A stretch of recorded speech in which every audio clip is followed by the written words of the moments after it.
হযরত নূহ পয়গম্বর জমিনে দাওয়াত দিলেন 910 বছর, উম্মত হল 100 জন।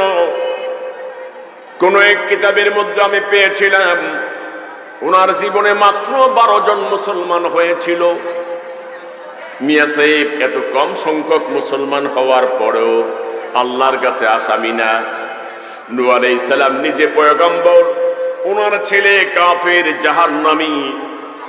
মনে রাখবেন, ভালো মানুষের ঘরেও খারাপ মানুষ হয়, আবার খারাপ মানুষের ঘরেও ভালো মানুষ হয়, ঠিক কিনা বলেন? পয়গম্বর নূহ আলাইহিস সালাম তিনি একজন পয়গম্বর, তার ঘরে হলো কাফের। আর আজর ছিল একজন কাফের মূর্তি পূজক, তার ঘরে হয়েছে ইব্রাহিম নবী, একজন পয়গম্বর, ঠিক কিনা বলেন? সুতরাং দাওয়াতের কাজ চালিয়ে যাও, দাওয়াত দিয়ে যাও। হেদায়েতের মালিক কে? চিন্তার কোনো কারণ নাই। হেদায়েত আল্লাহ তাআলা যাকে চান তাকে দিবেন। নূহ আলাইহিস সালাম দাওয়াত দিচ্ছেন, তার জাতির লোকেরা দাওয়াত মানে না। না মানার কারণে আল্লাহ খুশি না বেজার? আওয়াজ করে বলেন, খুশি না বেজার? আল্লাহ রাব্বুল আলামিন তাদের উপরে লানত দিয়েছেন, গজব দিয়েছেন, গজব দিয়েছেন, তাদের প্রতি রাগ করেছেন, রাগ করে বৃষ্টি বন্ধ করে দিয়েছেন। আল্লাহ রাব্বুল আলামিন তাদের বৃষ্টি বন্ধ করে দিলেন, তাদের মাল সম্পদ কমে গেল, ব্যবসার বরকত নিয়ে গেছেন, ব্যবসায় বরকত নাই, কাজ কারবারে বরকত নাই, সন্তান হওয়া বন্ধ করে দিলেন। আমার আল্লাহ নদী নালাগুলিকে শুকায়া দিলেন। আমার আল্লাহ রাব্বুল আলামিন তাদের বাগানগুলিকে নষ্ট করে দিলেন। রাগ করে না খুশি হয়ে? সবাই বলেন, রাগ করে না খুশি হয়ে? আল্লাহ রাব্বুল আলামিন রাগ করেছেন।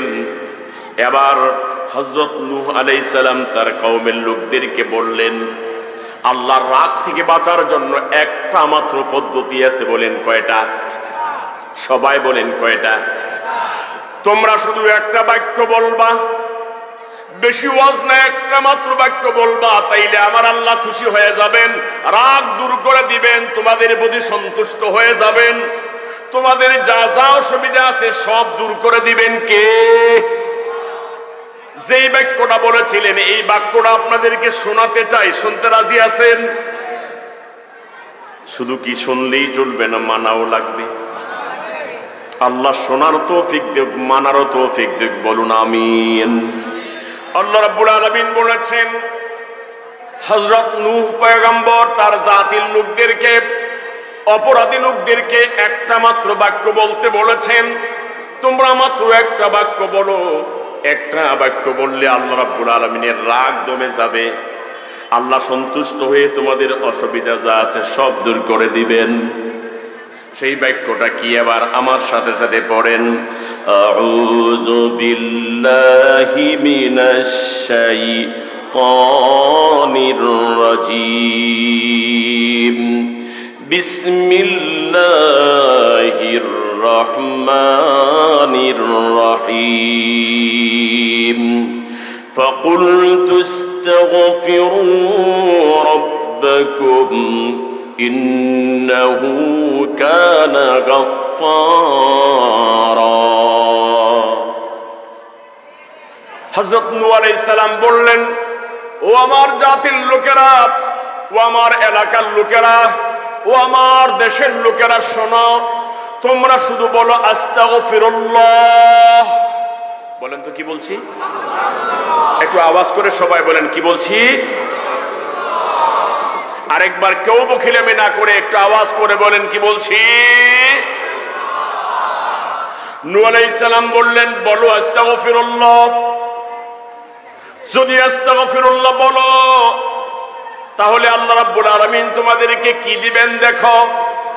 এক নম্বরে, বছরের পর বছর, শতাব্দীর পর শতাব্দী যত অপরাধ করেছ, যত গুনাহ করেছ, যত অন্যায় করেছ, আস্তাগফিরুল্লাহ বলার সঙ্গে সঙ্গে সব গুনাহ মাফ করে দিবেন কে? এখন আপনারা বলেন তো, আমাদের মধ্যে গুনাহ আছে না নাই?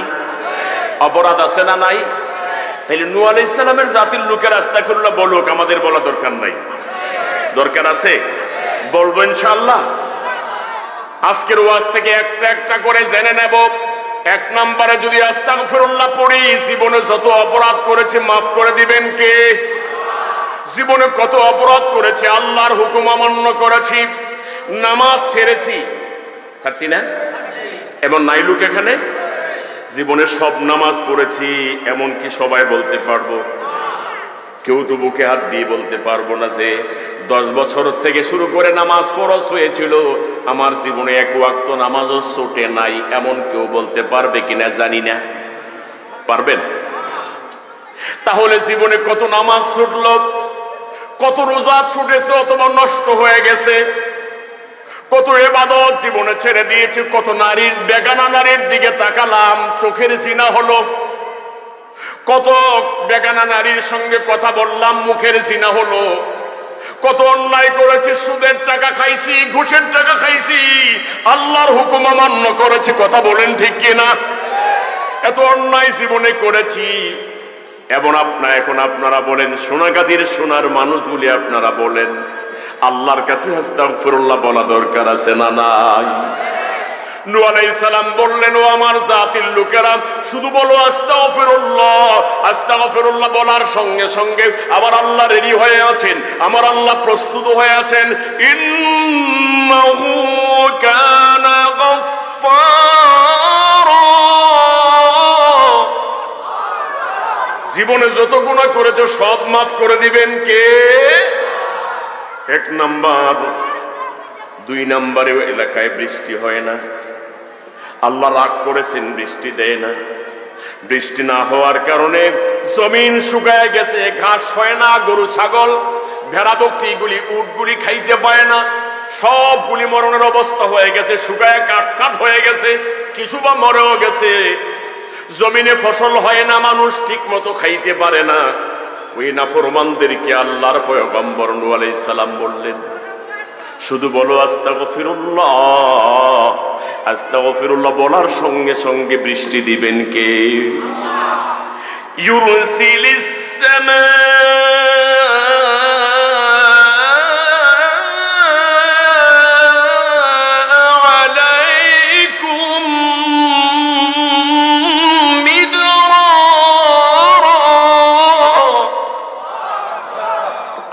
তোমাদের প্রয়োজনীয় যতটুকু বৃষ্টি আছে আস্তাগফিরুল্লাহ পড়লে সাথে সাথে বৃষ্টি দিয়ে দেব। এর ফাঁকি দিয়ে একটা হাদিস শোনায় দেই। মিয়া সাহেব আমিরুল মুমিনিন হযরত ওমর রাদিয়াল্লাহু তাআলা আনহু খলিফা, প্রেসিডেন্ট, উনি প্রেসিডেন্ট। দেশের মধ্যে অনেক দিন যাবৎ বৃষ্টি হয় না। দেশের জনগণেরা সবাই আসছে, আমিরুল মুমিনিন বৃষ্টি হয় না অনেক দিন যাবৎ। বৃষ্টি না হওয়ার কারণে জমিন শুকায় গেছে। সৌদি আরব তো এমনিই তো বালুর দেশ, পাথরের দেশ, জমিনে ঘাস নাই, গাছের পাতাগুলি ঝরে গেছে, সব মরে যাওয়ার উপক্রম হয়েছে। অনেক দিন পর্যন্ত বৃষ্টি হয় না। সবাই মিলে যে যদি একটু ইস্তেসকার নামাজ পড়া হতো তাইলে বৃষ্টি দিতেন কে? ইস্তেসকার নামাজ আমিও পড়েছি কয়েকবার, মক্কা শরীফে, মদিনা শরীফে আমিও কয়েকবার পড়েছি। ইস্তেসকার নামাজ পড়েন অর্থাৎ বৃষ্টির জন্য নামাজ পড়েন। সকলে মিলে বলেছেন হযরত ওমর রাদিয়াল্লাহু তাআলা আনহু আল্লাহর নবী সাহাবীদেরকে নিয়ে, তাবিঈদেরকে নিয়ে ময়দানে চলে গেলেন।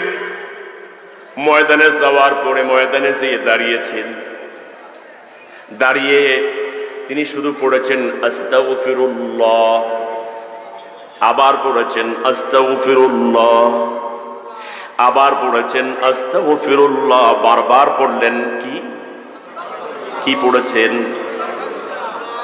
নামাজ পড়লেন না, দোয়া করলেন না, আস্তাগফিরুল্লাহ পড়ে তিনি রওনা হয়েছেন, চলে যাবেন। হাদিস সহিহ। সাথীরা বলতেছে, হুজুর আমিরুল মুমিনিন খলিফাতুল মুসলিমিন, আমরা আপনাকে এনেছিলাম, বলেছিলাম ইস্তেসকার নামাজ পড়ার জন্য। আমরা বলেছিলাম আপনি এসে আমাদেরকে নিয়ে আল্লাহর কাছে একটু বৃষ্টির জন্য দোয়া করতে, কিন্তু আপনি নামাজও পড়লেন না, দোয়াও করলেন না, চলে যাচ্ছেন। ব্যাপার কি? কয় আমি আসমানের যেই দরজাগুলি দিয়ে বৃষ্টি হয় সবগুলি দরজার মধ্যে আঘাত করেছি, দেখবা বৃষ্টি দিব কে? আরো জোরে আওয়াজ করে বলে। ও সাথীরা, চিন্তা করো না, আসমানের যে দরজা দিয়ে বৃষ্টি হয় ওই দরজার মধ্যে আঘাত করা হয়েছে, বেশি দেরি হবে না, অল্প সময়ের ভিতরে বৃষ্টি দিবেন কে? হযরত ওমর ফারুক রাদিয়াল্লাহু তাআলা আনহু সাথীদেরকে নিয়ে যেতেও পারলেন না। বৃষ্টি শুরু হয়ে গেল। মিয়া সাহেব, এই হাদিস দিয়ে বুঝে নিবেন আল্লাহর কোরআন আর এই হাদিস বরাবর হয়েছে। মিয়া সাহেব, আস্তাগফিরুল্লাহ পড়লে রহমতের বৃষ্টি দেয় কে? মনে থাকবে এই কথাগুলি। 2 নম্বরের কথা হলো, যখন বৃষ্টি হয় না বেশি বেশি কি পড়বেন? বলেন বলেন বলেন। বেশি বেশি আস্তাগফিরুল্লাহ পড়বেন। ওয়াজ যেন আজকের এই ওয়াজ যেন জীবনে ভুলে না যান। মহিলারা শুনেনি? শুনে আল্লাহ আমার মা বোনদেরকে বুঝার তৌফিক দাও, আপনাদেরকে বোঝার তৌফিক দেখ, বলেন আমিন। কয়টা গেল? 1 নম্বরে কি? গুনাহ মাফ করে দিবেন, মনে রাখবেন। 2 নম্বরে কি? বৃষ্টি দিবেন। 3 নম্বরে হলো ওয়ায়ুমদিদুকুম বিআমওয়াল। ব্যবসা নষ্ট হয়ে গিয়েছিল, হায়রে মানুষের ধন সম্পদ নাই, অভাবে পড়ে গেছে, অভাব অভাব অভাব, চতুর্দিক দিয়ে শুধু অভাব। আল্লাহর হুকুম অমান্য করার কারণে অভাব দিয়ে দিলেন কে? আল্লাহ অভাব দিয়ে দিলেন। নূহ পয়গম্বর বললেন, চিন্তার কোনো কারণ নাই, তোমার ব্যবসা আবার ভালো চলবে। ও সোনাগাজীর ভাইয়েরা, যারা ব্যবসা করো, ব্যবসায় বরকত হবে, ব্যবসায় উন্নতি হবে, বেশি বেশি লাভ হবে। শুধু যদি পড়ো আস্তাগফিরুল্লাহ আস্তাগফিরুল্লাহ আস্তাগফিরুল্লাহ, বলেন আল্লাহু আকবার। ওয়াজ বাড়িতে নিয়ে, ওয়াজগুলি কিন্তু শুধু আপনাদেরকে করার জন্য বলি না, আমার নিজের জন্যও করি। এজন্য আমি হাঁটতেও পড়ি আস্তাগফিরুল্লাহ, বসে থাকতেও পড়ি আস্তাগফিরুল্লাহ, সব সময় পড়ি আস্তাগফিরুল্লাহ। পারবেন? পারবেন ইনশাআল্লাহ। ওয়াজ কি কোনো কঠিন দিচ্ছি? সহজ ওয়াজ। এবার তিনি বললেন, সম্পদ যদি বাড়াতে চাও, অভাব যদি দূর করতে চাও, ঋণ যদি মুক্ত হতে চাও, আমাদের অনেকে ঋণ আছে না? ঋণ আছে না? নাই। ঋণ থেকে যদি মুক্ত হতে চাও, বেশি বেশি করে আস্তাগফিরুল্লাহ পড়ো। কেমন ঔষধ দেখেন আস্তাগফিরুল্লাহ। বেশি বেশি করে আস্তাগফিরুল্লাহ পড়ো, হাঁটতে বসতে চলতে ফিরতে আস্তাগফিরুল্লাহ পড়ো, ঋণ মুক্ত করে দিবেন কে? তিনি বললেন, ওয়ায়ুমদিদুকুম বিআমওয়াল। আপনাদের এলাকায় এমন মানুষ আসেনি, বিয়ে করছে 5 বছর 7 বছর 10 বছর 12 বছর 15 বছর হয়েছে, বাচ্চা হয় না? আসেনি? এজন্য কত ডাক্তারের কাছে গেলেন, কত কবিরাজের কাছে গেলেন, কত হুজুরের কাছে যে গেলেন, পানি পোড়া আনলেন, এটা সেটা করলেন। আমাদের ওই এলাকায় আছে, বাচ্চা না হইলে ওই মহিলাটাকে পানির নিচে ডুব দেওয়া, চক্ষুনি মাছ খাওয়ায়। বাচ্চা হওয়ার জন্য চক্ষুনি মাছ নিয়ে নাই হোক, আগে ছিল বেশি। একটি মাছ আছে পানির উপরে ভাইসা থেকে, ছোট্ট, কয় এটারে দুধ দিয়ে খাবি আস্তা জেতা, তাইলে বাচ্চা হবে। কিন্তু 10টা 12টা খাইলেও বাচ্চা এখনো হয়। দুনিয়ার মানুষের ঔষধ, সেই ঔষধ দিয়ে হতেও পারে, নাও হতে পারে, কিন্তু ওষুধ দিচ্ছেন কে? নূহ আলাইহিস সালাম বললেন, পয়গম্বর নূহ বললেন, হে আমার জাতির লোকেরা, আল্লাহ তোমাদের কাজকর্মে অসন্তুষ্ট হয়ে বাচ্চা হওয়া বন্ধ করে দিয়েছেন, বন্ধা বানায়া দিয়েছেন নারীদেরকে। যদি এই নারীদের বাচ্চা হতে চাও, বাচ্চা হোক সেটা চাও, পুরুষরা তোমাদের বাচ্চা হোক এটা যদি চাও, তাইলে ছোট্ট একটা আমল করো, বেশি কোনো আমল না, শুধু পড়ো আস্তাগফিরুল্লাহ, বলো বলো আস্তাগফিরুল্লাহ। তাহলে ওয়াবানি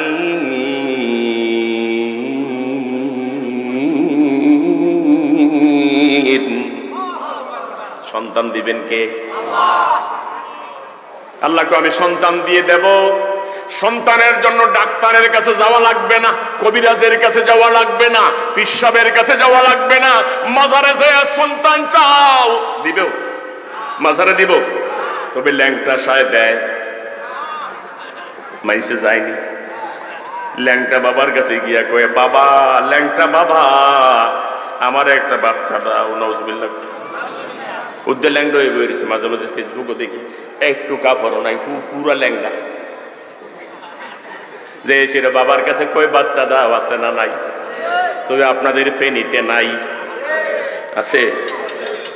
মিয়া সাহেব মাজারে যে বাচ্চা চায়, খাজার কাছে যে বাচ্চা চায়, ল্যাংটার কাছে যে বাচ্চা চায়। অনেকে আবার বাচ্চারে কুলুলে কইটা খাজায় দিছে। লোকটা মুশরিক হয়ে গেছে। বলেন কি হয়ে গেছে? সবাই বলেন কি হয়ে গেছে? ইন্নাল্লাহা লা ইয়াগফিরু আন ইউশরাকা বিহি ওয়া ইয়াগফিরু মা দুনা যালিকা লিমান ইয়াশা।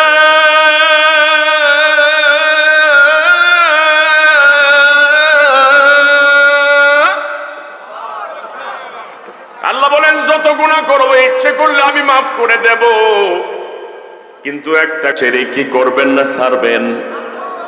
বাবার কাছে চাইছেন, শিরক হইছে। মাজারে যে সেজদা দিছেন, শিরক হইছে। ল্যাংটার কাছে চাইছেন, শিরক হইছে। ও মিয়া, পীর বাবায় সব জানে বলছেন শিরক হইছে। পীর বাবায় দেখে বলছেন শিরক হইছে। এই সমস্ত কথা বলা যাবে না। বলেন, সব জানে কে? সব পারে কে? সব দেয় কে? সবকিছু চাইতে হবে কার কাছে? কষ্ট হয়? রাগ করেন? কথা বুঝতে অসুবিধা হয়? আমার ভাইয়েরা, আমার বন্ধুরা, শুন দেখি, কোরআনের তাফসীর তো এত সহজ না। একটু মনোযোগ দিন। এবার হযরত নূহ আলাইহিস সালাম বললেন, তোমরা যদি আস্তাগফিরুল্লাহ পড়ো তাইলে সন্তান দিবেন কে? মাজারে যাওয়া লাগবে না, ল্যাংটার কাছে যাওয়া লাগবে না, ডাক্তারের কাছে যাওয়া লাগবে না, কবিরাজের কাছে যাওয়া লাগবে না, হুজুর থেকে পানি পোড়া খাওয়া লাগবে না। শুধু আস্তাগফিরুল্লাহ পড়লে সন্তান দিবেন কে? আওয়াজ করে বলেন। পড়বেন? পড়বেন? এই তাবিজ, এই আস্তাগফিরুল্লাহ পড়ার তাবিজ, এটা গলায় ঝুলানো লাগবে না। শুধু পড়েন, মুখে আস্তাগফিরুল্লাহ পড়েন, সন্তুষ্ট হয়ে যাবেন কে? وَيَجْعَلْ لَكُمْ جَنَّاتٍ।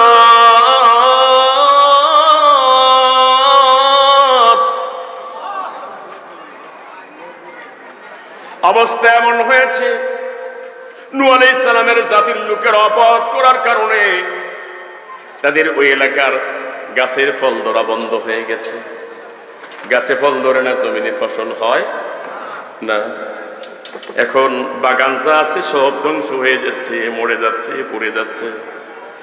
এমন সময় আল্লাহ রাব্বুল আলামিনের পয়গম্বর হযরত নূহ আলাইহিস সালাম বললেন, ও আমার জাতির লোকেরা, ও আমার উম্মতেরা, ও আমার দেশের লোকেরা, দেশবাসীরা, শোনো। শুধু কেবল বলো আস্তাগফিরুল্লাহ। যদি আস্তাগফিরুল্লাহ বলো, ওয়ায়াজআল লাকুম জান্নাত, আমার আল্লাহ তোমাদের বাগানগুলিকে সুশোভিত করে দিবেন, সতেজ করে দিবেন, সবুজ শ্যামল করে দিবেন, ফলে ফুলে ভরে দিবেন কে? পড়বেন নি আপনারা আস্তাগফিরুল্লাহ? আস্তাগফিরুল্লাহ বললে জমিনে ধান বাড়ায় দিবে কে? গাছে ফল বাড়ায় দিবে কে? ফসল বাড়ায় দিবে কে? এখন জমিনের কাছে যে আস্তাগফিরুল্লাহ পড়বেন না, গান গাইবেন। কি পড়বেন? সোনা বন্ধুর গান টান দিলে হবে না, পড়তে হবে আস্তাগফিরুল্লাহ। এরপরে কি হলো? দেশের অবস্থা কি হলো? নদী শুকায় গেছে, খালবিল শুকায় গেছে, পুষ্কুনি শুকায় গেছে, টিউবওয়েল দিয়েও পানি উঠে না। হয় কি হয় না? ইন্দ্র কুয়া থেকেও পানি উঠে না, সব শুকায় গেছে। বৃষ্টি নাই, সব শুকায় গেছে।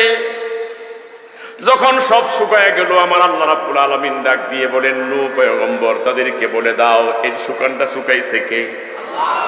সব শুকায়া দিলাম আমি আল্লাহ, রাগ করে শুকায়া দিয়েছি। যদি এই জাতিকে এই শুকনা রূপ থেকে বাঁচতে চায়, জাতি যদি বাঁচতে চায়, তাদেরকে যদি তাদের কল্যাণ যদি তারা চায়, তাহলে সুযোগ একটা, তারা শুধু বলবে আস্তাগফিরুল্লাহ। বলেন, কি বলবে? যদি আস্তাগফিরুল্লাহ বলে আমি আল্লাহ রাব্বুল আলামিন তাদের নদী নালাগুলিতে পানি দিয়ে দেব। নিচের থেকে যে পানি আসতো সুপেয় পানি, টিউবওয়েলের পানি আমরা পান করি, সেই পানি বের করে দিবেন কে? বন্ধুরা আমার, এই ব্যাপারে আরেকটা ঘটনা আপনাদের কাছে সংক্ষিপ্তভাবে শোনাই। হযরত হাসান বসরি রাদিয়াল্লাহু তাআলা আনহু বড় একজন মুহাদ্দিস, যার থেকে অনেক হাদিস রওয়ায়াত আছে। বড় একজন আল্লাহর ওলি, আল্লাহর একজন প্রিয় বান্দা হযরত হাসান বসরি রাদিয়াল্লাহু তাআলা আনহু। আজকে যেভাবে আমি মজলিসে কথা বলছি, তিনি এভাবে একদিন মজলিসে কথা বলতেছেন। এমন সময় এক লোক এসে বললেন, হুজুর, আমি অনেক বড় বড় পাপ করেছি, অনেক বড় বড় অন্যায় করেছি, গুনাহ করেছি। গুনাহ থেকে মুক্ত হওয়ার জন্য একটা আমল শেখাইয়া দেন, যে আমল করলে আমি গুনাহ থেকে মুক্ত হতে পারবো। হাসান বসরি বললেন, পড়ো আস্তাগফিরুল্লাহ। কি বলছেন? উনি এই কথা বলার পরে যে বসে গেছেন আর আস্তাগফিরুল্লাহ পড়তেছেন। আর একজন এসে বললেন, হুজুর, অনেকদিন পর্যন্ত বৃষ্টি হয় না, এবার বৃষ্টি না হওয়ার কারণে দেশের অবস্থা খারাপ। দোয়া করেন, এমন একটা আমল শিখায়া দেন যে আমলটা করলে বৃষ্টি আল্লাহ দিবেন। উনি বললেন, পড়ো আস্তাগফিরুল্লাহ। তিনি চলে গেলেন, যে বসে বসে আস্তাগফিরুল্লাহ পড়তেছেন। কয়জন গেল? দুইজনটা আমল দিতে কয়টা? তৃতীয় আর একজন ব্যক্তি এসে বলতেছে, হুজুর, আমি বড় ঋণী, আমি অভাবী, আমি ঋণী। মানুষেরা চতুর্দিক দিয়ে এসে শুধু আমার কাছে টাকা চায়, পয়সা চায়। ঋণ করতে করতে আমি ঋণগ্রস্ত হয়ে বড় সমস্যায় আছি। আমি যেন ঋণ মুক্ত হতে পারি, আর অভাবে আছি। অভাবের তাড়নায় নিজেও ঠিক মতো খাইতে পারি না, বিবি বাল বাচ্চা কারুরে ঠিক মতো খাওয়াইতে পারি না। এমন সময়ে কি করা যায়? আমাকে একটা আমল শিখায়া দেন। হাসান বসরি বললেন, পড়ো আস্তাগফিরুল্লাহ। উনি যে বসে বসে আস্তাগফিরুল্লাহ পড়তেছেন, আরেক ব্যক্তি আসলেন, এসে বললেন, হুজুর, বিয়ে করেছি, 10-12 বছর হয়ে গেছে, 15 বছর হয়ে গেছে, সন্তান হয় না। আমার একটা আমল শিখায়া দেন, যেন সন্তান হয়, আমি যেন সন্তানের বাবা হতে পারি, আমার বউ যেন সন্তানের মা হতে পারে। একটুখানি একটা আমল শিখায়া দেন। তিনি বললেন, পড়ো আস্তাগফিরুল্লাহ। উনি যে বসে বসে আস্তাগফিরুল্লাহ পড়তেছে, কয়জন গেল? আমল কয়টা? আর একজন এসে বলছেন, হুজুর, আমার বাড়িতে অনেক বাগান আছে, আম গাছ আছে, জাম গাছ আছে, কাঁঠাল গাছ আছে, লিচু গাছ আছে, পেয়ারা গাছ আছে, সুরপা গাছ আছে, আমার বাড়িতে কলা গাছ আছে, আমার বাড়িতে পেঁপে গাছ আছে। আপনাদের বাড়িতে এই সমস্ত কিছু আছে না নাই? আম গাছটা অনেক মোটা হয়েছে, অনেক বড় জায়গা নিয়ে হয়েছে, একটা আমও ধরে না। কাঁঠাল গাছটা অনেক বড় হয়েছে, একটা কাঁঠালও ধরে। মাঝে মাঝে মন চায় কুড়ালটা নিয়েছে, কাইটা লাকড়ি বানাইয়া লাই। হুজুর, একটা আমল শিখাইয়া দেন না, যেন কিছু আম ধরে বাচ্চা কাচ্চা দিয়ে যে অন্যের গাছ থেকে আম কুড়ায় টুকাইয়া খায়। হয় কি হয় না? আমল একটা শিখাইয়া দেন, যেন আমার কাছে আম ধরে আমার বাচ্চা কাচ্চা নাতি নাত করে যেন আম খাইতে পারে, কাঁঠাল খাইতে পারে, বেল খাইতে পারে, তাল খাইতে পারে। আমল শিখাইয়া দেন। উনি বললেন, যাও, আমল দিলাম, পড়ো আস্তাগফিরুল্লাহ। যে বসে বসে আস্তাগফিরুল্লাহ পড়তেছে। এবার শেষ বেশ আরেকজন এসে বলতেছে, হুজুর, অবস্থা বড় খারাপ, আমার এলাকার পুষ্কুনিত পানি নাই, খালেও পানি নাই, বিলেও নাই, টিউবওয়েলের চাপ দিয়ে দেখে টিউবওয়েলের পানিও উঠে না। এবার কি করব হুজুর? বড় মুসিবতে আছি, বড় মুশকিলে আছি। হুজুর, এমন একটা আমল শিখিয়ে দেন যে আমলটা করলে পরে আমার টিউবওয়েলে পানি আসবে, পুষ্করিণীতে আমার পানি থাকবে, খাল বিলে পানি থাকবে। এক কলসি পানি অনেক দূর থেকে আনলে রান্না করাও হয় না, খাওয়াও হয় না, বড় কষ্টে আছি। এমন সময় উনি বললেন, আর কোন আমলের দরকার নাই, একটা আমল করো, পড়ো আস্তাগফিরুল্লাহ। ব্যক্তি গেল কয়জন? আমার দিকে তাকান, কয়জন? প্রশ্ন 6 রকমের হয়েছে না? প্রশ্ন 6 রকমের, আমল কয় রকমের? সোনাগাজীর ভাইয়েরা, আমি বুকটা বড় অনুরোধ আপনাদের কাছে বলে যাই, আজকের ওয়াজটা কিন্তু ভুলে যাইও না, তাইলে আমার কথাগুলি বৃথা যাবে। ও আল্লাহর শের মালিক আল্লাহ, প্রত্যেকটা মানুষকে আমলটা করার তৌফিক দান করে দিও রে ভাই। জীবনটা সার্থক হবে যদি আমলটা করেন, আর জীবনটা বৃথা যাবে যদি আমল না করেন। এবার লোকেরা জিজ্ঞেস করলেন, হাসান বসরি এত বড় আলেম, আপনি এত বড় একজন আলেম, আপনার কাছে 6 জন ব্যক্তি একে একে 6 রকমের সমস্যা নিয়ে এসে আপনার কাছে আমল চাইল, সকলকে একটা মাত্র আমল দিলেন, ব্যাপারটা তো বুঝলাম না। তখন তিনি সূরা নূহের এই 3টা আয়াত তিলাওয়াত করে শোনালেন। ফাকুল তুস্তাগফিরু রাব্বাকুম ইন্নাহু কানা গাফফারা ইউরসিলিস সামাআ আলাইকুম মিদরারা ويمددكم بأموال وبنين ويجعل لكم جنات ويجعل لكم أنهارا। আলহামদুলিল্লাহ বলেন। কি পড়তে বলছি এতক্ষণ পর্যন্ত? আস্তাগফিরুল্লাহ পড়লে লাভ হবে না লস হবে? এটা কি শুধু নূহ আলাইহিস সালামের জাতির জন্যই নাকি আমাদের জন্যও এই আমল করবেন তো ইনশাআল্লাহ? এরপরে আসেন দেখি, আস্তাগফিরুল্লাহ আমল শুধু নূহ আলাইহিস সালামের যুগে ছিল এমনটাই না। হযরত হুদ একজন পয়গম্বর ছিলেন, তিনিও একজন নবী ছিলেন। হুদ আলাইহিস সালাম তার জাতির লোকদেরকেও বলেছিলেন, কি বলেছিলেন?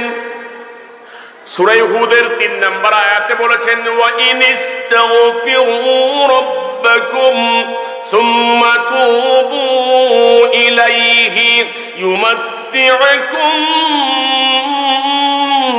মাতাআন হাসানান ইলা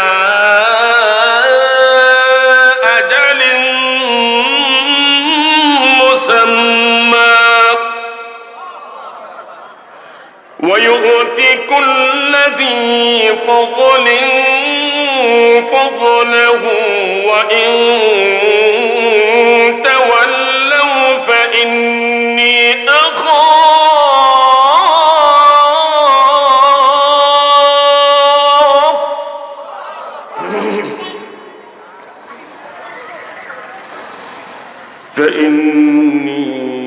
أخاف عليكم عذاب يوم كبير।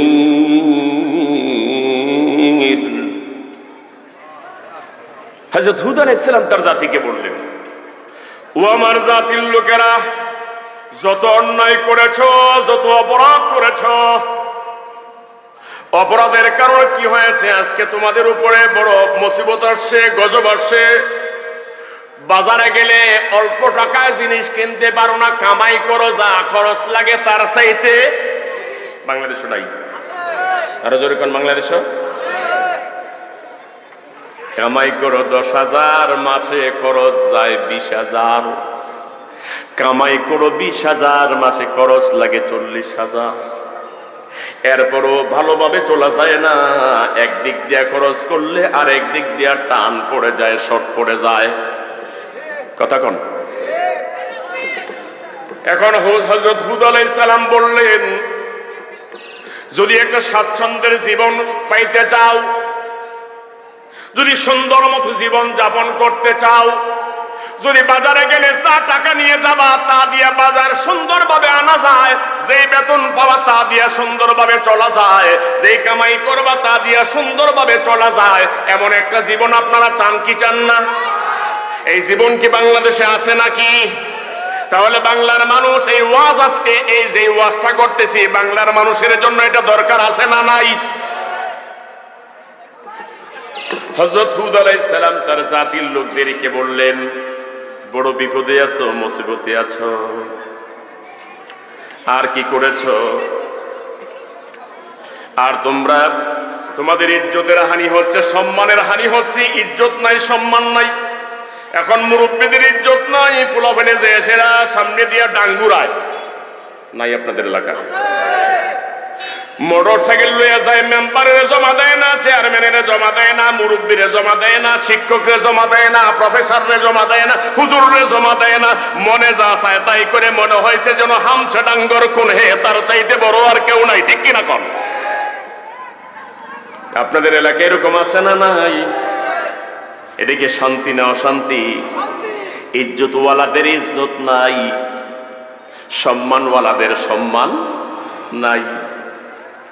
মিয়া সাহেব, যার বাপদাদা 14 গোষ্ঠী কুলীন বংশধর ছিল, আজকে যে ব্যক্তি তার বাড়িতে কাম করে খাইছে, ওই বাড়িতে যে ব্যক্তি কাম করে খাইছে, ভিক্ষা না দিলে, কামের টাকা না দিলে তারে বাচ্চারা খাওয়াইতে পারছে না, তে বড় হয়েছে, বড় বড় চুল রাখা দিয়েছে না, ওই ব্যক্তির সামনে দিয়ে যে এমন কথা বলে, মনে হয় যেন ওই ব্যক্তি মাটির নিচে চলে যাক।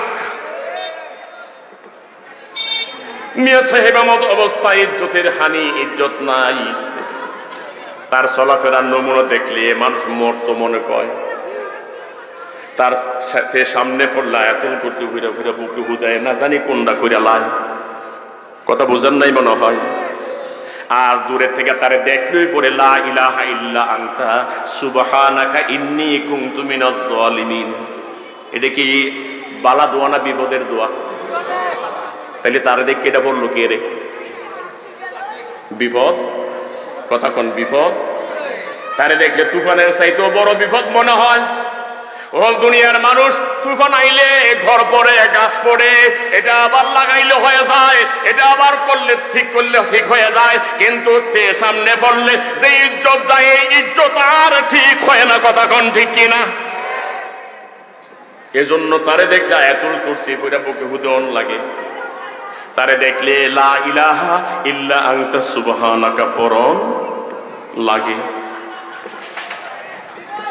এমন সময় হুদ আলাইহিস সালাম বললেন, আমার জাতির লোকেরা, এই সমাজের অসভ্যতা দূর করতে হলে, সমাজের মানুষগুলিকে স্বাচ্ছন্দ্যে জীবন যাপন করতে হলে, বাজার স্থিতিশীল আনতে হলে, মানুষের জীবন যাত্রাটাকে শান্তিময় করতে হলে একটা মাত্র দোয়া পড়ো। বলেন কয়টা? সবাই বলেন কয়টা?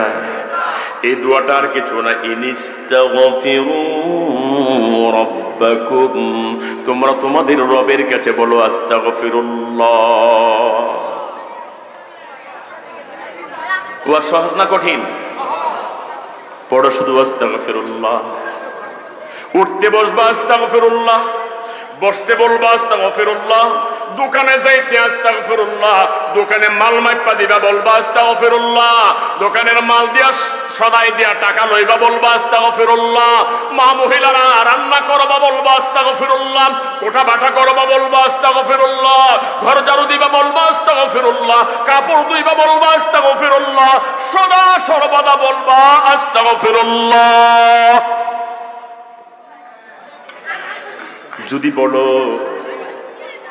যদি বলো তাইলে কি লাভ হবে? আস্তাগফিরুল্লাহ বলবার সুম্মা তুবু ইলাইহি, তোমাদের রবের দিকে ফিরে আসো, তোমার রব যা বলছে তা মানো। আপনারা বলেন কার হুকুম মানতে হবে? সেই রবের হুকুম মানো, রবের দল ধরো, রবের কথা মানো, রব যে কোরআনে যা বলেছে তা মানো। বাবা অখুশি হলো তা মানতে হবে, ভাই অখুশি হলো তা মানতে হবে, পীর অখুশি হলো তা মানতে হবে, নেতা অখুশি হলো তা মানতে হবে, দুনিয়ার সব মানুষ অখুশি হলো, রবের হুকুম মানা লাগবে। কথা বলেন ঠিক কিনা? দলের নেতা অখুশি হয়ে যাবে, এতে কিছু আসে যায় না। আমার আসল নেতা, আমার আসল মালিক কে? আওয়াজ ভালো হয় নাই? আমার নেতা মুহাম্মাদুর, আমার মালিক। জোরে জোরে জোরে, আরো জোরে। আমার দলের নাম ইসলাম, আমার দলের নাম ইসলাম। আমার পরিচয়, আমি ইসলামের অনুসারী মুসলমান। আমার ধর্মগ্রন্থ, আমার সংবিধান, আমার আইন বই কোরআনে কারীম। না, আমার আইন বইয়ের নাম কোরআনে কারীম। তার বাইরে চলা যাবে না। তার বাইরে চললে তার জান্নাতেও যাওয়া যাবে। কথা বুঝেননি? তার বাইরে চললে তার জান্নাতেও যাওয়া যাবে না। মিয়া সাহেব, যেই দল করবেন সেই দলের নেতার জান্নাতে যাইয়েন। কথা কিছু বুঝে নিয়েন। যার দল করবেন তার দলের নেতার জান্নাতে যাইয়েন। আমি যাইতে চাই আমার আল্লাহর জান্নাতে, এজন্য আমি দল করব আল্লাহ। হযরত হুদ আলাইহিস সালাম বললেন, ওয়া ইনিস্তাগফিরু রাব্বাকুম সুম্মা তুবু ইলাইহি। বলো আস্তাগফিরুল্লাহ। আল্লাহ তোমার, আস্তাগফিরুল্লাহর অর্থটা ভালো করে বুঝেন। আল্লাহ তোমার কাছে মাপ চাই। এই কথা বললে তো শরম করে। কথা কোন, কথা কোন। এই কথা বললে শরম আছে নাকি? লজ্জা আছে নাকি? দুঃখ আছে নাকি? বলবেন আল্লাহর কাছে, ইনিস্তাগফিরু রাব্বাকুম, ও রব তোমার কাছে মাপ চাই, তোমার কাছে ক্ষমা চাই। সুম্মা তুবু ইলাইহি, আর তার দিকে ফিরে আসি। ফিরে আসো তার দিকে। মাঝখান দিয়ে কোরআনের আর একটু কথা বলে দেই। আল্লাহ রাব্বুল আলামিন বলছেন, যে ব্যক্তি তওবা করে ফিরে আসবে। গুনাহ আমাদের আছে না নাই? আরো জোরে বলেন। গুনাহগারের ব্যাপারে আল্লাহ বলছেন, যদি গুনাহ করার পরে আল্লাহর দিকে ফিরে আসে, তার মর্যাদা আমার আল্লাহ রাব্বুল আলামিন কেমন বাড়িয়ে দেন। আল্লাহ রাব্বুল আলামিন তার প্রতি কেমন দয়া পরবশ হয়ে যান। রাসূল করিম সাল্লাল্লাহু আলাইহি ওয়াসাল্লামের একজন প্রখ্যাত সাহাবী, নামটা আবু হুরায়রা। নামটা কি? যার থেকে অনেক হাদিস বর্ণিত আছে। হযরত আবু হুরায়রা রাদিয়াল্লাহু তাআলা আনহু একদিন এশার নামাজ পড়ে বাসায় যাচ্ছেন। ঘরের দরজায় যেয়ে দেখে একজন মহিলা দাঁড়িয়ে আছে। বেশি বয়স্কা না, অল্প বয়সের একজন মহিলা দাঁড়িয়ে আছে। হযরত আবু হুরায়রা রাদিয়াল্লাহু তাআলা আনহু তাকে সালাম দিলেন। সালাম দিয়ে ঘরের ভিতরে ঢুকে গেলেন। কোনো কথাবার্তা হইল না। ঘরের ভিতরে ঢুকে যাওয়ার পরে ঘরের ভিতরে যাইয়া তিনি নামাজ শুরু করে দিয়েছেন। একটু পরে মহিলা ঘরের দরজার কড়া নাড়তেছে, ঘরের দরজায় নক করতেছে। আবু হুরায়রা দরজা খুলেছেন। খোলার পরে বললেন, কি হয়েছে, কেন দরজায় নক করছো? মহিলা বলছে, আমার একটা প্রশ্ন ছিল আপনার কাছে, একটা বিষয় জানার ছিল। কি বিষয় বলো? বললেন, হুজুর আমার বিষয়টা হলো, আমি আমার নফসের তাড়নায় পড়ে জিনা করেছি। কি? ছোট গুনাহ না বড় গুনাহ? জিনা করার পরে আমি প্রেগন্যান্ট হয়েছি, আমি বাচ্চা কনসিভ করেছি, বাচ্চা ধারণ করেছি। বাচ্চা ধারণ করার পরে আমার বাচ্চা সময় মতো ভূমিষ্ঠ হয়েছে। ভূমিষ্ঠ হওয়ার পরে বাচ্চাটা জেনার, এজন্য ওয়ালাদুজ্জানি হওয়ার কারণে তাকে গলায় টিপ দিয়ে ধরে মাইরা ফেলাইছি। এবার গুনাহ কয়টা হইছে? বড় না ছোট? একটা জেনার গুনাহ আর একটা মানুষ হত্যার গুনাহ, দুটোটাই বড় গুনাহ। এবার হুজুর আমি আপনার কাছে একটা আশা নিয়ে আসছি জানার জন্য, বলেন আমার মাপ পাওয়ার কোন রাস্তা আছে না নাই? আপনারা কি কইবেন? রাস্তা আছে? আবু হুরায়রা রাদিয়াল্লাহু তাআলা আনহু বললেন, না না, তোমার মাপ পাওয়ার কোন রাস্তা নাই। ওই মহিলা দু চোখের পানি সমানে ছেড়ে দিলেন। ছেড়ে দিয়ে কান্না করতেছে, হু হু করে কান্না করতেছে, চোখের পানি দিয়া থুতা ভিজাইলো, গাল ভিজাইলো, বুক বাসায়া দিল।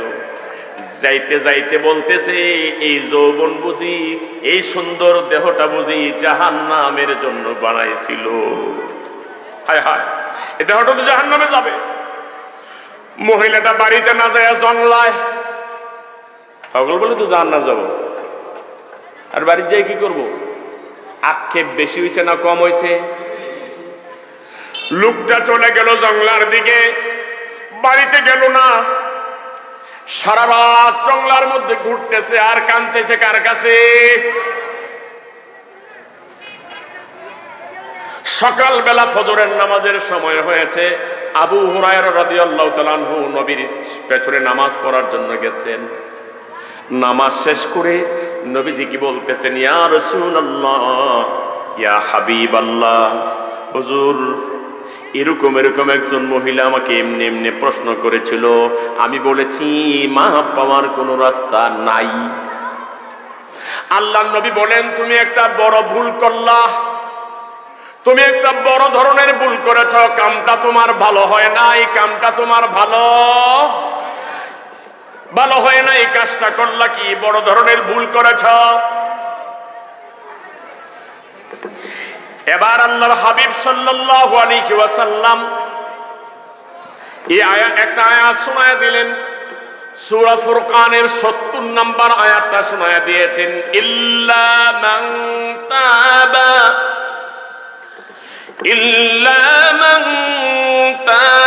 ওয়া আমানা ওয়া আমিলা আমালান সালিহান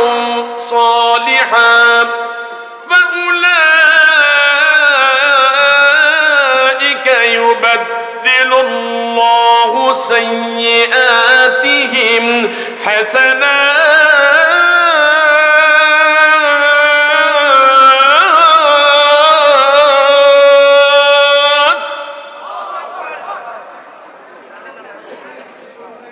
ও বন্ধুরা আমার, আল্লাহর হাবিব আল্লাহর কোরআনের সূরা ফুরকানের ৭০ নম্বর আয়াতটা শোনায় দিলেন। শোনায় বলতেছেন, শোনো আবু হুরায়রা, আল্লাহ বলেছেন যত গুনাহ করুক একটা গুনাহ বাদ নাই। যত গুনাহ করুক, গুনাহ করার পরে যদি আল্লাহর কাছে তওবা করে আর পরিপূর্ণভাবে আল্লাহর উপরে বিশ্বাস করে, ওয়া আমিলা আমালান সালিহা, ভালো কাজ করা শুরু করে দেয়, একটা কাজও মন্দ না করে ভালো কাজ করা শুরু করে দেয়, সিদ্ধান্ত নেয় আর মন্দ কাজ করব না, ফাউলাইকা ইউবাদদিলুল্লাহু সাইয়্যাতিহিম হাসানাত। ডান কাঁধে একজন ফেরেশতা আছে, বাম কাঁধে একজন ফেরেশতা আছে। ইদিয়াতালাক্কাল মুতালাক্কিয়ানি আনিল ইয়ামিনি ওয়া আনিশ শিমালি কঈদ। দুই কাঁধে কয়জন ফেরেশতা? দুইজন।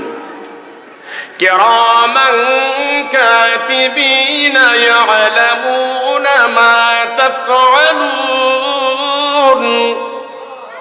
তারা হলো সম্মানিত লেখক, দুজন ফেরেশতা সম্মানিত লেখক। কেরামান কাতিবিন নাম না, কেরামান কাতিবিন তাদের ডেজিগনেশন। ওই দুইজন ফেরেশতা ডান কাদের ফেরেশতায় যত নেক আমল করা হয় সবগুলি লেখে, বাম কাদের ফেরেশতায় যত গুনাহ হয় সবগুলি লেখে। আল্লাহ রাব্বুল আলামিন বলে দিয়েছেন, শুনে রাখো, খুব মনোযোগ দিয়ে শুনুন।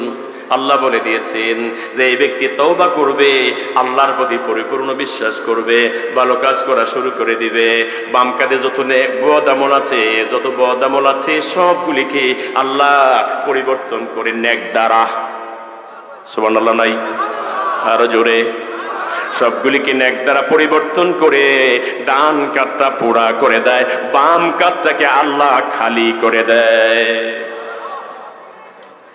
মিয়া সাহেব, তাহলে তওবা করা দরকার আছে না নাই? আরো জোরে। এবার হযরত হুদ আলাইহিস সালাম বললেন, তোমরা যদি পড়ো আস্তাগফিরুল্লাহ সুম্মা তুবু ইলাইহি, আল্লাহর দিকে ফিরে আসো, আল্লাহর আইন মানা শুরু করে দাও, আল্লাহর বিধান মানা শুরু করে দাও। ইউমাত্তিউকুম মাতাআন হাসানান ইলা আজালিন মুসাম্মা, দুনিয়ার জমিনে তোমাদের জন্য যতটুকু হায়াত আছে ওই হায়াতটায় সারা জিন্দেগিটা আমার আল্লাহ স্বাচ্ছন্দ্যে চলার, সুন্দর জীবন যাপন করার ব্যবস্থা করে দিবেন। বলেন আল্লাহু আকবার। وَيُؤْتِي كُلَّ ذِي فَضْلٍ فَضْلَهُ, আর সম্মানিত ব্যক্তিদের বলছিলাম যে মনে আসেনি, যেই ব্যক্তি আপনার বাড়িতে কাম করছে, কামলার বাচ্চাটা এসে আপনার সামনে এসে, ছেলে এসে লম্বা চুল লইয়া আপনার উপরে ডাঙ্গুরায় বলছিলাম, মনে আসেনি? আল্লাহ কয় ওয়ায়ুতি কুল্লাযী ফাদলিন ফাদলাহু, সম্মানিতদের সম্মান বাড়ায় দিবেন কে? আস্তাগফিরুল্লাহ পড়ো, সম্মানিতদের সম্মান বাড়ায় দিবেন, মর্যাদাশীলদের মর্যাদা বাড়ায় দিবেন, তার নামে কুৎসা হবে না, তার নামে মন্দ বলবে না। এরপরে বলছেন জেনে রাখো ওয়া ইন তাওয়াল্লাউ ফা ইন্নী আখাফু আলাইকুম আযাবা ইয়াউমিন কাবীর।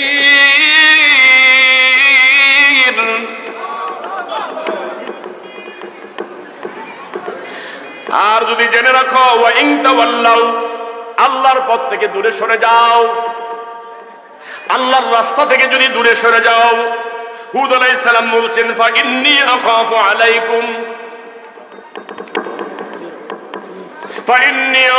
আলাইকুম আযাবা ইয়াউমিন কাবীর,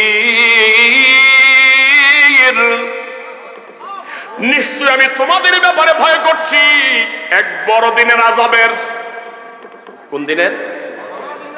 বড় দিনের আযাবের ভয় করছি। কোন দিনের? বৌদ্ধদের বড়দিন বুঝি বলছে আল্লাহ? বৌদ্ধদের একটা বড়দিন আছে না, এই দিনের কথা নি বলছে। এই বড়দিন কোনটা?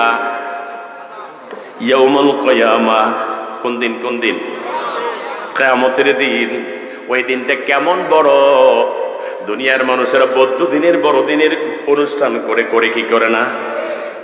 আর সেই বড়দিনের জন্য অনেক অনেক কিছু বন্ধ থাকে, কিন্তু আল্লাহ রাব্বুল আলামিন বলেন এই দিন বড়দিন না, বড়দিন হলো ইয়াউমাল খামসিনা আলফা সানা, দুনিয়ার 50,000 বছরের সমান সেই একটা দিন। আল্লাহু আকবার বলেন। সেই একটা দিন হলো 50,000 বছরের সমান। হুজুর যেহেতু চলে এসছে, আমার কথাটা আমি গুছিয়ে ফেলি। না না করেন, কইলি হইতো না, আমিও বুঝি। একটা হাদিস শোনাবো আর একটানে কয়টা কথা শোনাবো। কোরআন শরীফের আয়াত বাকিগুলি থাক, সুযোগ পাইলে ইনশাআল্লাহ আবার আসতে বলবো। বলেন ইনশাআল্লাহ। আবু দাউদ শরীফের 1520 নম্বর হাদিস, আব্দুল্লাহ ইবনে আব্বাস রাদিয়াল্লাহু তাআলা আনহু থেকে বর্ণিত, রাসূলুল্লাহ সাল্লাল্লাহু আলাইহি সাল্লাম বলেছেন, কেউ যদি আস্তাগফিরুল্লাহ পড়ে, কি পড়ে? কেউ যদি আস্তাগফিরুল্লাহ পড়ে, তাইলে আল্লাহ রাব্বুল আলামিন তাকে অন্য আরো 3টা পুরস্কার দিবেন। 3টা পুরস্কারের একটা হলো আল্লাহ রাব্বুল আলামিন তার বিপদ মুসিবত যা আছে সব দূর করে দিবেন। বিপদ মুসিবত আপনারা চাননি আপনাদের বিপদ মুসিবত দূর হোক? বিপদ আপনাদের আইনে মাঝে মাঝে আসে কিনা? যদি আস্তাগফিরুল্লাহ পড়েন তাইলে আপনার বিপদ দূর করে দিবেন কে? মনে থাকবো নি। 2 নম্বরে হলো যত টেনশন আছে, আপনাদের মনে টেনশন নাই? কি কয়? আছে নাকি? কয় পরীক্ষার টেনশনে লেখাপড়া করতাম মনে কয় না। কি কর? এত বেশি টেনশন, টেনশনের জন্য লেখাপড়া করতে মনে কয় না। মিয়া সাহেব, টেনশন করলে কোনো লাভ হবে না। টেনশন দূর করার জন্য ওষুধ দিয়েছেন আল্লাহর হাবিব, বলেছেন তোমরা শুধু আস্তাগফিরুল্লাহ পড়ো, তোমার টেনশন দুশ্চিন্তা দূরীভূত করে দিবেন কে? মনে থাকবে না? মনে থাকবে? সব টেনশন আমাদের দেশে টেনশন দূর করে বিড়ির টান দিয়া নাই, আপনাদের সোনাগাছিতে নাই। ওই বিড়িটা খালি টেনশনটা দূর হয়, নাউজুবিল্লাহ কয় না? সিগারেটটা টান দিলে বলে টেনশন দূর হয়। এ বদনসিব ওলা মানুষ, তোমার নসিব মন্দ। বিড়ি খাইলে সিগারেট খাইলে টেনশন দূর হয় না, টেনশন বাড়ায়া দেয় কে? আর আল্লাহ বলছেন, আল্লাহর হাবিব বলেছেন আস্তাগফিরুল্লাহ পড়ো, টেনশন দূর করে দিবেন কে? কি করবেন? বিড়ি খাবেন না, আস্তাগফিরুল্লাহ পড়বেন, মনে থাকবো তো? 3 নাম্বার হলো অকল্পনীয় উৎস থেকে রিজিকের ব্যবস্থা করে দিবেন। কত চেষ্টা করে রিজিক হয় না, চাকরির জন্য কত চেষ্টা করি চাকরি হয় না, ব্যবসার জন্য যেটা দড়িয়ে দিয়ে লস হয়, যেই কামটা করতে যায় লস হয়। হুজুর একটা আমল শিখায়া দেন। আল্লাহর নবী আপনাকে আমল শিখায়া দিয়েছেন, পড়ো শুধু আস্তাগফিরুল্লাহ, তোমার জন্য রিজিকের ব্যবস্থা করে দিবেন কে? আসেন, আরো কোরআন শরীফের ভিতরে আরো অনেকগুলি ছিল, সেগুলি আজকে আর বললাম না। যদি কেউ আস্তাগফিরুল্লাহ পড়ে, আর ঘটনা মজার মজার ঘটনাও ছিল, সেগুলিও থাক। আজকে একটা টানে আপনাদেরকে শোনায়া দেই। যদি আস্তাগফিরুল্লাহ পড়ে, অন্যান্য কিতাবের মধ্যে অনেক আছে, তবে 13টা পুরস্কার পাইবেন। কয়টা বলেন? কয়টা? 1 নাম্বার, সব গুনাহ মাফ করে দিবেন আল্লাহ। চাননি আপনারা? 2 নাম্বার, রহমতের বৃষ্টি দ্বারা আপনাদেরকে ধন্য করবেন। চাননি এটা? 3 নাম্বার, ধন সম্পদ দিয়ে আপনাদেরকে সাহায্য করবেন, ধন সম্পদ বেড়ে যাবে। চাননি এটা? এটা একটু বেশি চাই, ধন সম্পদ একটু বেশি চাই, তাই না? জি, দিবে, আপনাদেরকে বেশি দিবে, কম দিবে না। আল্লাহ মিথ্যা কথা বলেন না, আল্লাহ যা বলেন সব সত্য বলেন। 4 নাম্বার, সুসন্তানের মাধ্যমে সাহায্য করবেন। সন্তান সন্ত্রাস হবে না, ডাকাত হবে না, চোর হবে না। কি হবে? সুসন্তান হবে, নম্র হবে, ভদ্র হবে, দিনদার হবে, আল্লাহওয়ালা হবে, ভালো সন্তান হবে। অনেকে খুশি হয়, আমার ছেলেটা খুব সন্ত্রাসী করতে পারে, গাত্তারামি করতে পারে, যে দিক দিয়ে যায় দিক দিয়ে উচাইলে এটাই আছে না নাই? মিয়া সাহেব আরেকদিন যে নিজের ধরে উচাইলেছে, এটা কয় না, বাপের এই ধরে লিছে, হয় কেউ হয় না? খুশি হবেন না কোনোদিন। অন্যের উপরে আপনার ছেলে হাত তুলতে পারে, খুশি হবেন না। মনে রাখবেন, এই হাত উল্টে আপনার উপরেও আসবে, ঠিক কিনা? খবরদার, আপনার ছেলে অন্যায় করে মানুষের উপরে জুলুম করে খুশি হওয়ার জিনিস নয় এটা, এটা দুঃখের বিষয়। কারণ যেই সন্তান মানুষের উপরে হাত তোলে, সেই সন্তান বাবার উপরে, মায়ের উপরে হাত তোলে, ঠিক কিনা?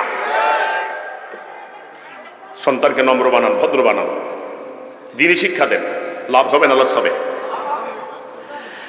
5 নাম্বার, বাগ বাগিচা দিয়ে আল্লাহ তাআলা সাহায্য করবেন। বাগ বাগিচা, গাছে ফল দেবেন বেশি করে, বাগান হবে, বাগানে আম গাছে আম ধরবে, কাঁঠাল গাছে কাঁঠাল ধরবে, বিভিন্ন ফল গাছে ফল ধরবে। 6 নাম্বার, নদী নালায় প্রবাহিত হবে। আমাদের দেশের নদীগুলি ভরে যাচ্ছে, ভরে যাচ্ছে না? নদীগুলি ভরে যাচ্ছে। এটা আমাদের জন্য সুসংবাদ না, দুঃসংবাদ। নদী দিয়েছেন কে? নদী আল্লাহ বহায় দিয়েছেন আমাদের উপকারের জন্য। জান্নাতেও নদী থাকবে, জান্নাতের ভিতরে আল্লাহ নদী দেন, তাজরি মিন তাহতিহাল আনহার, নদী আছে। সুতরাং এই জমিনের নদী বানায় দিয়েছেন কে?